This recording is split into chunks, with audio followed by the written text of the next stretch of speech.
Hi friends, it's Deanna Williston with Our Blooming Catholic Life.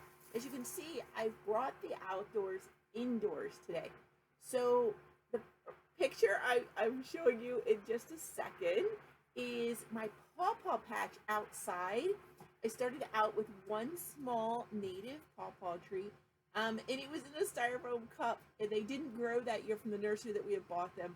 So they didn't even charge us. They gave us our money back and handed us this little cup, and we planted it in my son's raspberry patch and completely forgot about it. About 10 years later, there was this foot tall plant that looked very distinctive, and we were so excited to find out that the pawpaw tree had in fact survived. And so we ran out and bought another pawpaw tree because we have to have two distinct pawpaw trees in order to get any pawpaws. And they were growing and maturing very nicely until we had to have our driveway patched and sealed. And the hot tar so close to the tree killed the tree. But because I love pawpaws so much, I could not bear to let it go. And so the first spring, because we had the work done right at the beginning of winter, I think. So the first spring, these little funny, you can see how big these leaves are. These tiny little stunted leaves came out, and they looked like somebody crumpled up a piece of paper. And so we let them go. There was a number of them. They appeared just here and there, spatchy on the tree, off and on. They'd come and go.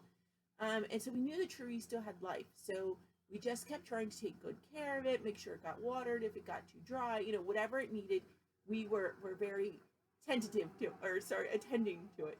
And so the second spring came, and these came. A number of shoots all across the ground.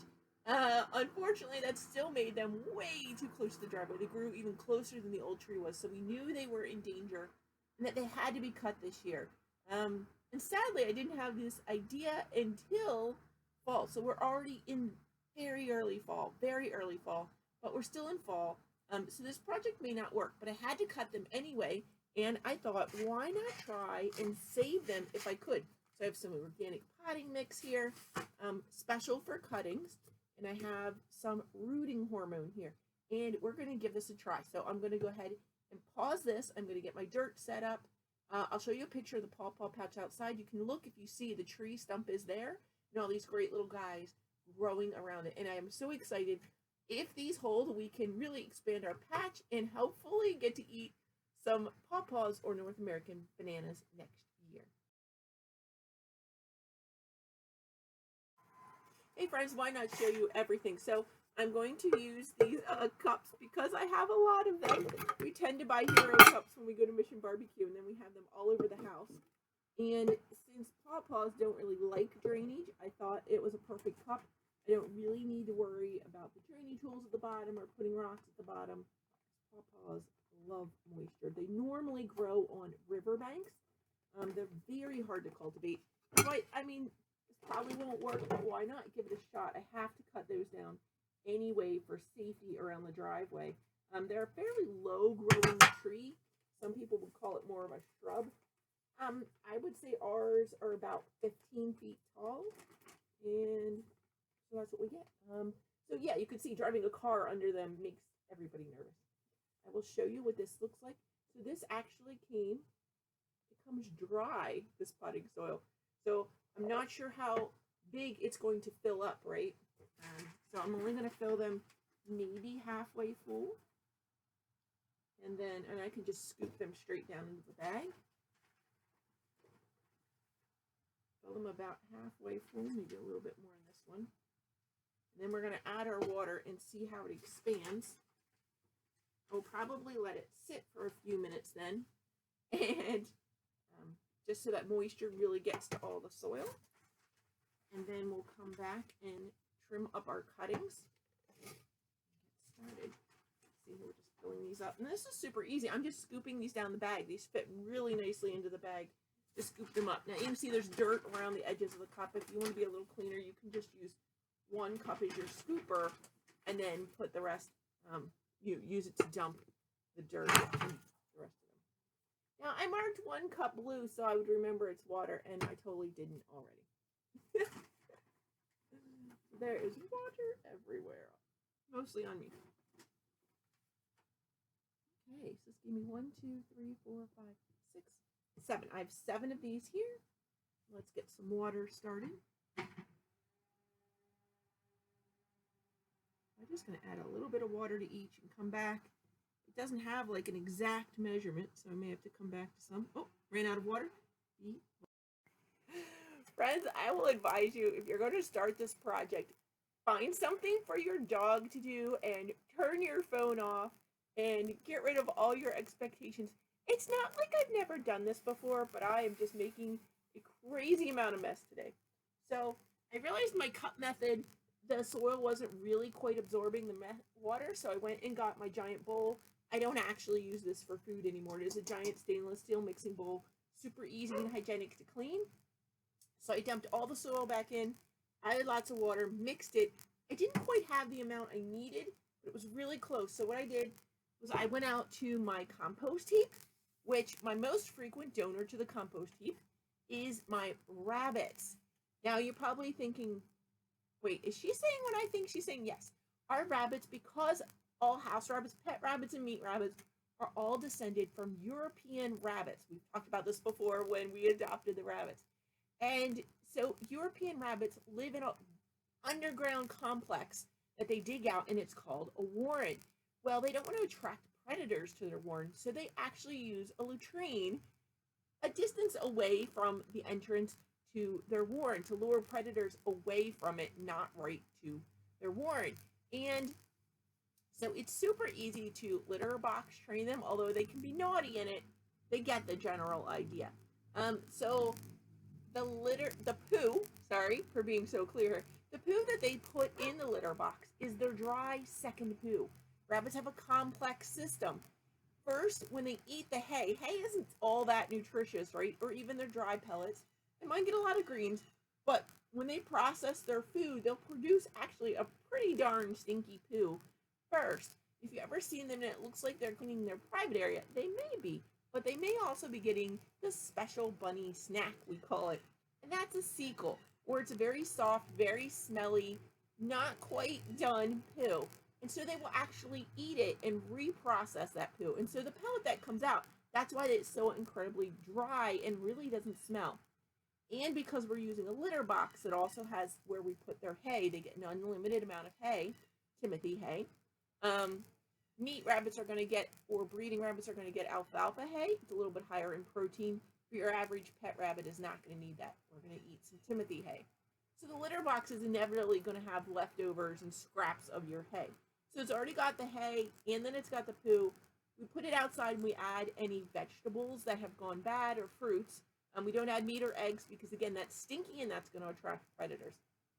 So we have our compost heap out there, and at any given time, you can dig down and get this beautiful black soil that already has tiny little worms in it. So I thought that would be super beneficial for my plants, and so I dug that up and I mixed that with my prepackaged organic seed starting potting mix. So it's all been mixed together. It is now in the cups. It's all set there. Actually, these feel like really good dirt now. They don't feel too dry or too wet. This feels perfect now, so I've probably let it sit for the right amount of time. I'm not going to show you what the floor of the porch looks like. It's quite a disaster. So I'm going to take my rooting hormone.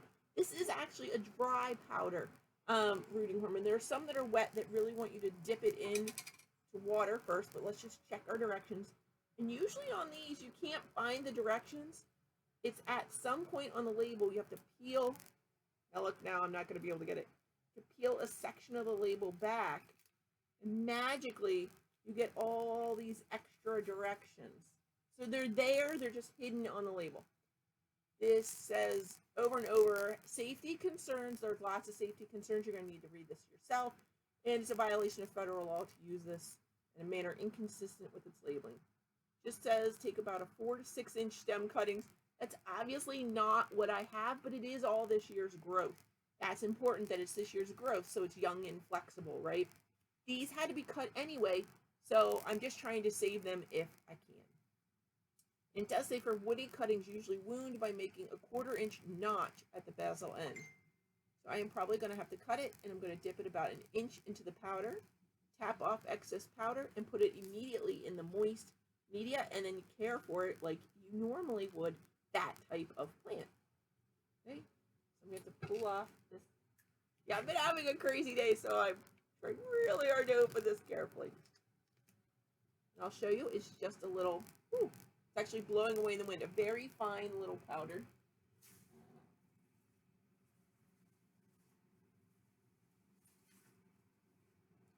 Honestly, these are not what you would normally get. These are pretty big and they are woody. So I'm going to give them a little bit of a wound.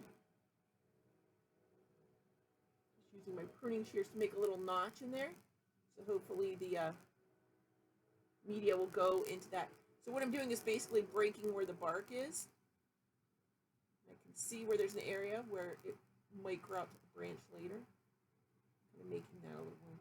I'm probably doing more than it says, but again, these are woodier stems than you would normally use.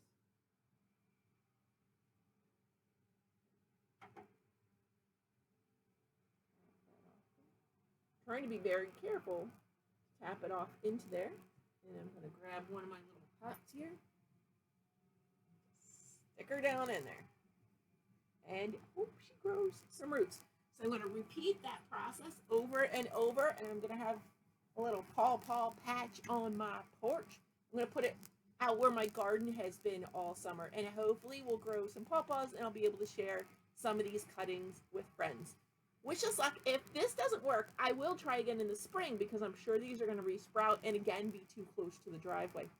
So, and if you're wondering, that's one of the fun things about pawpaws, is that they actually have an underground network. So when the main tree died, right, we got these little shriveled up leaves for the first year. When I said the second year these new sproutings came up, a number of them came, about 6 of them came around the stem, or, the old trunk. But some of them came a few inches away, and there's a number of them several feet away. And that's how you get a Paw Paw patch, and why you have to buy a distinct tree in order for them to breed and produce the Paw Paw fruit, because otherwise what looks like a Paw Paw patch of many different trees can really only be one tree. Okay, friends, this is a little lesson on the Paw Paw. Oh, wait, let's add the fun.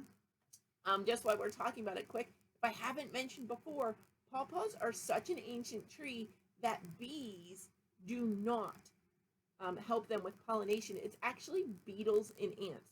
And so I think it is very important in this day, when the honeybee is endangered, to spend some time with some of our plants that are fertilized other ways.